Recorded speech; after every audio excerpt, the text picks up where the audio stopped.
Radio says 89.6 FM पर आपसे रूबरू है शो किस्से जिंदगी के विद नितिन राठौर। किस्से जो हौले से छू जाएं मन के हिस्से। आप सुन रहे हैं भारती भानु जी की लिखी कहानी पानीपुरी वाला इश्क। इस कहानी में अब तक आपने सुना कि सुरभि अपनी सहेलियों के साथ पानीपुरी खाने जाती है और वहाँ उसकी नोक-झोंक एक लड़के से हो जाती है जो कि इत्तेफाक से उसकी सहेली नीना के बड़े भाई हैं। उस नोक-झोंक के बाद वो सुरभि और उसकी सहेलियों को अपने घर पानीपुरी खाने के लिए आमंत्रित करते हैं। अब आगे। रात हो चुकी थी। नींद आंखों से कोसों दूर थी। नीना के घर जाना अब पूरी तरह से तय था। दीपेश से ये मेरी दूसरी मुलाकात होने वाली थी और रह रहकर मुझे उस रोज़ पानीपुरी वाली घटना याद आ जाती या फिर आज दोपहर को फ़ोन पर दीपेश से हुई बातें। क्या ये वाकई सच है? मैं पहली बार किसी लड़के के बारे में सोच रही थी। शायद वो मुझे पसंद आने लगा था। अचानक मुझे कुछ याद आया और मैं उठकर अपने कपड़ों की अलमारी में से कल पहनने के लिए कोई अच्छा सूट देखने लगी। वैसे तो मैं ज़्यादातर जीन्स ही पहनती हूँ, पर न जाने क्यों इस बार सूट पहनकर जाने की इच्छा थी। तभी मेरी नज़र मेरे ब्लैक सूट पर पड़ी। ये अभी मैंने हाल ही में सिलवाया था।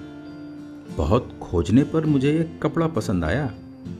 ब्लैक कपड़े पर गोल्डन धागे से पान के पत्ते बनाए हुए थे और दुपट्टा भी ब्लैक नेट ही था। पजामे का कपड़ा सिंपल गोल्डन कलर का था, पर मैंने सिंपल पजामे की जगह पैंट बनवाई थी जो आजकल बहुत चलन में थी। इस सूट को अलमारी से निकालकर मैं आईने के सामने खड़ी हो गई और दुपट्टे को कंधे पर डाल के देखने लगी। ये ठीक रहेगा, मैं खुद से बोली और फिर मैंने मैचिंग ईयरिंग्स निकालकर अलग रख दिए और मैं वापस सोने चली गई। ऐसा पहली बार था जब कोई लड़का मेरे ख्यालों में था। मैं समझ ही नहीं पाई क्यों बार बार उसका चेहरा मेरी आंखों के सामने आता था। कल नीना के घर जाने के लिए दिल में अजीब सी बेचैनी थी। और सूट, आखिर मैं वहाँ सूट पहनकर क्यों जाना चाहती थी? क्या दीपेश मुझे पसंद आ गया था या ये महज आकर्षण था? और क्या उसके दिल में भी इसी तरह के ख्याल होंगे? या जो बेचैनी मुझे लग रही है क्या उसे भी होगी? काफ़ी देर ख्यालों के समंदर में गोते लगाने के बाद आखिर मुझे नींद आ ही गई। सुबह मेरी आँख खुली, मुझे बहुत अच्छा महसूस हो रहा था, जैसे काफ़ी समय बाद बहुत गहरी नींद आई। तभी मुझे ध्यान आया आज तो नीना के घर जाना है। मैं झटके से बिस्तर से उठी और रोमांच से भरी हुई सीधे वॉशरूम की ओर चली गई। वापस आई तो माँ मेरे लिए बड़े से कप में यानी कॉफ़ी मग में चाय लेकर आई थी। मुझे चाय बहुत पसंद है और वो भी अगर बड़े कप में मिल जाए तो क्या कहने। कॉफ़ी मग में चाय देखते ही मैं खुशी से चिहुक उठी। माँ, क्या बात है, तुमने तो आज मेरा दिन बना दिया। चल चल, अब ज़्यादा उछल मत, चाय पी और किचन में मेरी मदद कर दे। माँ मुस्कुरा कर बोली, ओके माँ, मैं आती हूँ, तुम चलो। मैंने म्यूजिक सिस्टम ऑन किया और आराम से कुर्सी पर बैठ गई। एक प्यारा सा लव सॉन्ग सुनते हुए चाय का एक एक घूंट भरने लगी। मुझे इस तरह चाय पीना बहुत पसंद है। खैर, चाय पीने के बाद मैंने माँ की मदद की। सुबह से लेकर दोपहर के खाने तक के सारे काम निपटाए और कमरे में जाकर रेडी होने लगी। आईने के सामने खड़े होकर मैं खुद को ऐसे निहार रही थी मानो आज पहली बार खुद को देखा। क्या आईने में उभरने वाला अक्स मेरा था ही नहीं? मेरे अंदर एक अजीब सी लहर हिलोरे ले रही थी। खैर तैयार होकर निकली ही थी कि रूपा भी आ गई।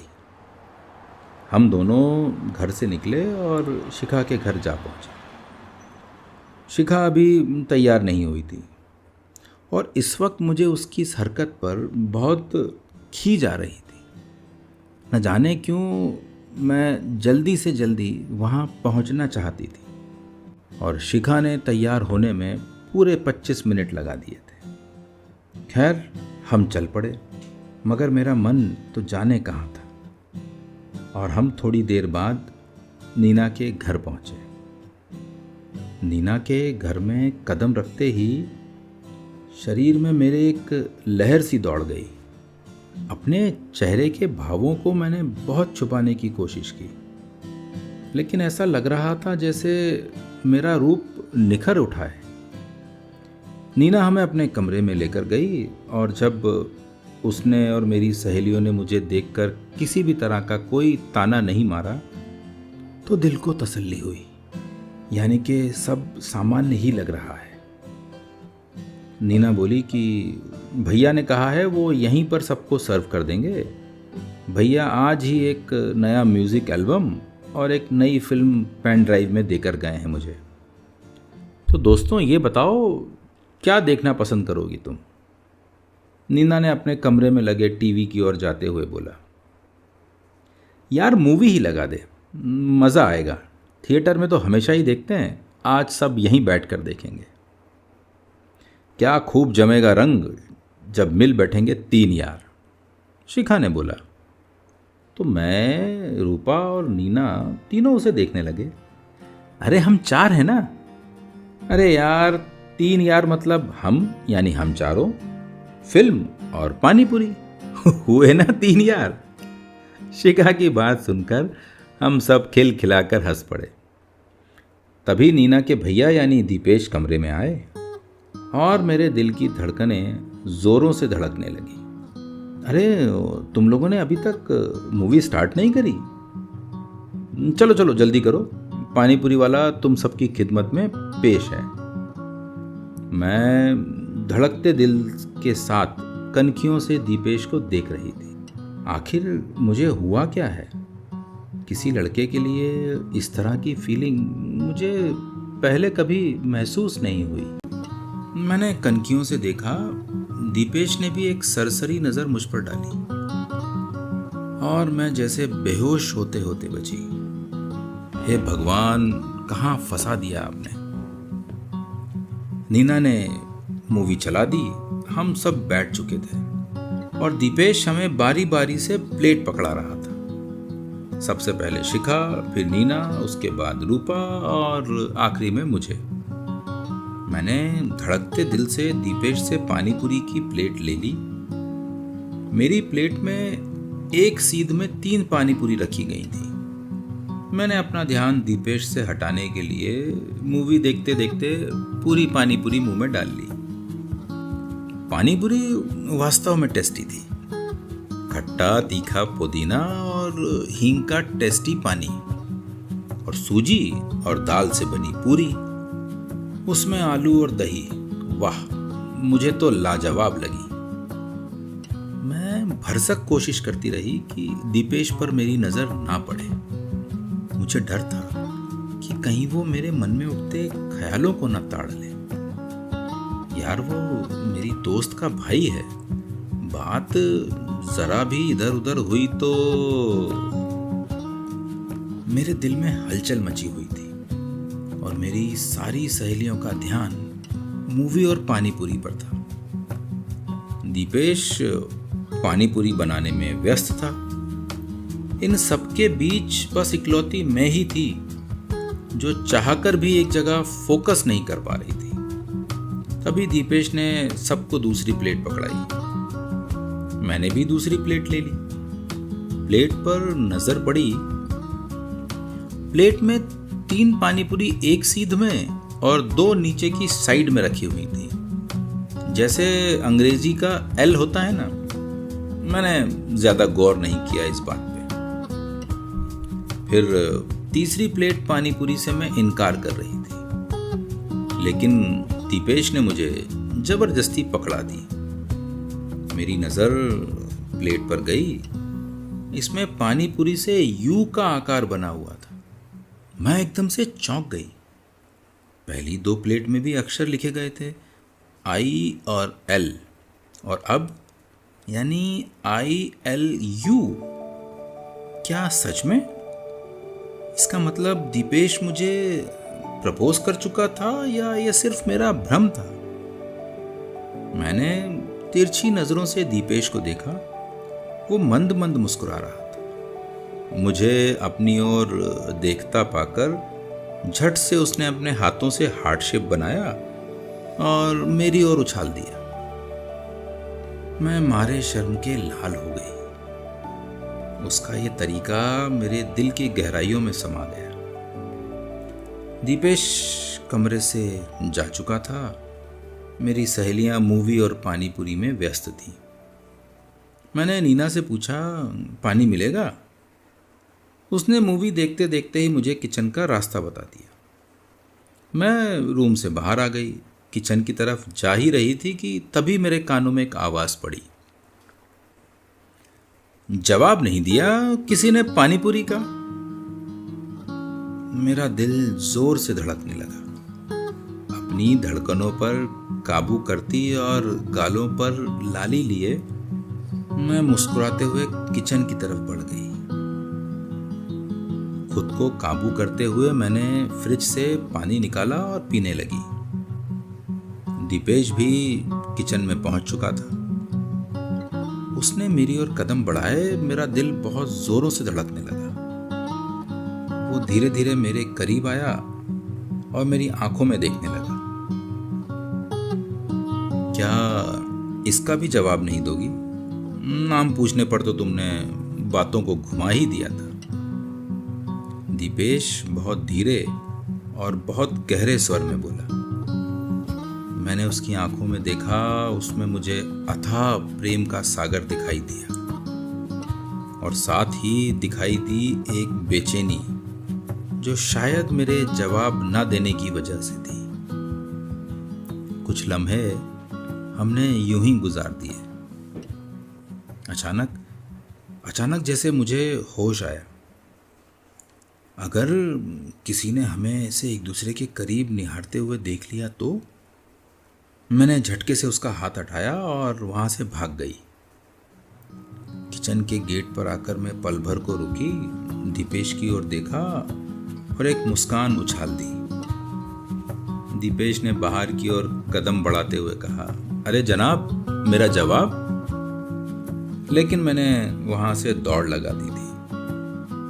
कमरे की तरफ पहुंचते ही मेरे कदम ठिठक गए। मैंने खुद की सांसों पर काबू किया, दुपट्टे को थोड़ा ठीक किया और कमरे में पहुंच गई। रूपा, नीना, शिखा अब भी मूवी में व्यस्त थे। कुछ ही मिनट हुए होंगे कि नीना बोली, अरे यार, मैं तो भूल ही गई, मुझे भैया के लिए मोमोज तैयार करने हैं। तुम सब देखो, मैं अभी आती हूँ। नीना उठते हुए बोली, अरे तू बता दे, मैं तैयार कर देती हूँ। वैसे भी मुझे मूवी कुछ खास नहीं लग रही। मैंने अचानक नीना से बोल पड़ी। नीना को तो जैसे मुंह मांगी मुराद मिल गई।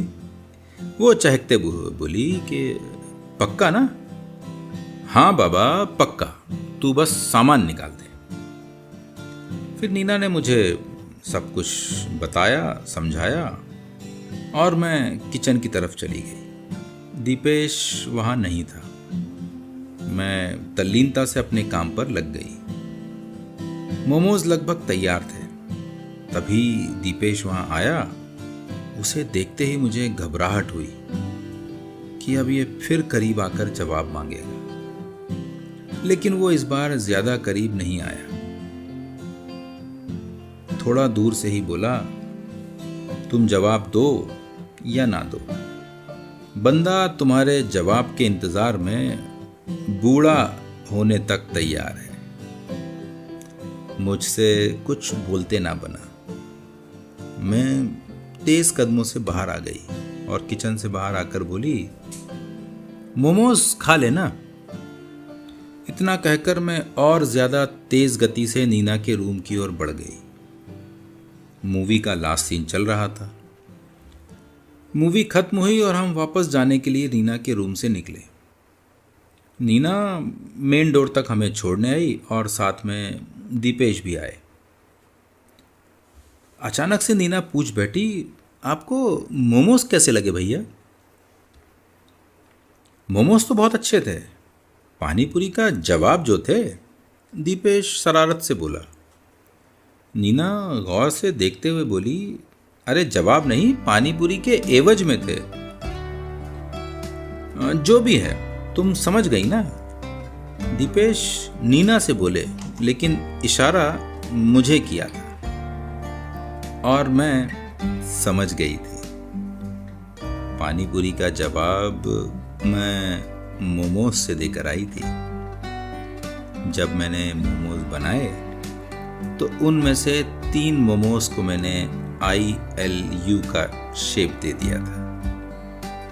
दीपेश की आंखें बता रही थी कि उसे यह तरीका बहुत पसंद आया और इस तरह हमारी पसंद ही हमारी तकरार थी और ये तकरार ही हमारे प्यार का इजहार बनी। बस इतना सा ही था ये किस्सा। सुनते रहिए 89.6 रेडियो सेज FM।